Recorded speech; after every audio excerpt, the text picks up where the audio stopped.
நீங்க அனுஷ நட்சத்திரத்துல பிறந்தவங்களா? அப்போ உங்களுக்கான ஒரு விசேஷமான பல ஆச்சரியங்கள் நிறைஞ்ச சிவபெருமானோட கோயிலை பத்திதான் இன்னைக்கு நாம பார்க்க போறோம். நாகப்பட்டினம் மாவட்டம் சீர்காழிக்கு பக்கத்துல இருக்கிற திருநின்றியூர் ஸ்ரீ மகாலட்சுமீஸ்வரர் கோயில்தான் அந்த சிறப்பான இடம். அனுஷ நட்சத்திரக்காரர்கள் வாழ்நாள்ல ஒருமுறையாவது போக வேண்டிய முக்கியமான பரிகார தலம் இது. ஒரு சோழ ராஜா தினமும் சிதம்பரம் கோயிலுக்கு போறதை வழக்கமா வச்சிருந்தார். அப்போ வழியில ஒரு குறிப்பிட்ட இடத்தை கடக்கும்போது மட்டும் அவர் கொண்டு போன விளக்கின் திரி திடீர்னு அணைஞ்சிடும். அந்த இடத்தை தாண்டின உடனே மறுபடியும் அந்த திரி தானாகவே எரிய ஆரம்பிக்கும்.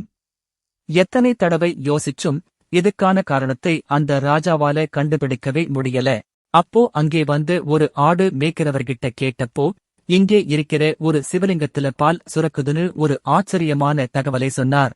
இதை கேள்விப்பட்ட ராஜா அந்த சிவலிங்கத்தை வேற இடத்துக்கு கொண்டு போய் கோயில் கட்டலாம்னு நினைச்சு தோண்ட ஆரம்பிச்சார்.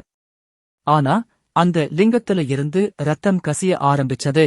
உடனே தன் தப்பை உணர்ந்த ராஜா அனுஷ நட்சத்திரத்தப்போ அதே இடத்துல இந்த கோயிலை கட்டினார். விளக்கின் திரி நின்றதால இந்த ஊருக்கு திருநின்றியூர்னு பேரு வந்துச்சு. இன்னைக்கும் மூலவர் சிவலிங்கத்துல அந்த கோடரிப்பட்ட தழும்பு இருக்கிறதை நாம பார்க்க முடியும்.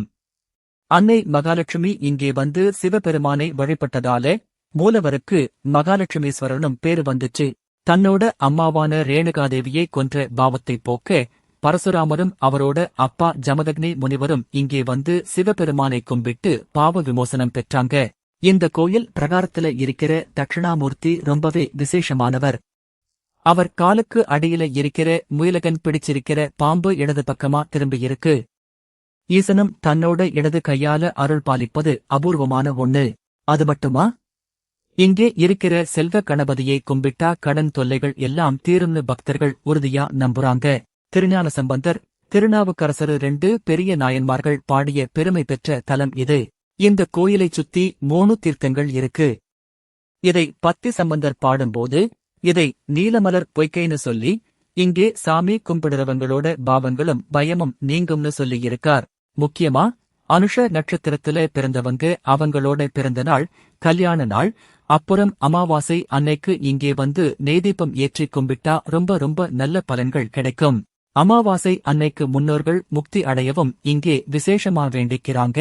அதனால நீங்க அனுஷ நட்சத்திரமா இருந்தா கண்டிப்பா இந்த கோயிலுக்கு ஒருமுறை போயிட்டு வாங்க.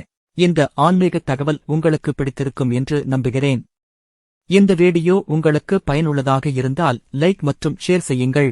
இதே போன்ற மறைக்கப்பட்ட வரலாற்று அதிசயங்களையும் ஆன்மீக ரகசியங்களையும் எளிமையாக தெரிந்து கொள்ள நமது டைப்போபீடியா சேனலை சப்ஸ்கிரைப் செய்ய மறக்காதீர்கள். Small tips, big impact. ஓம் நமசிவாய.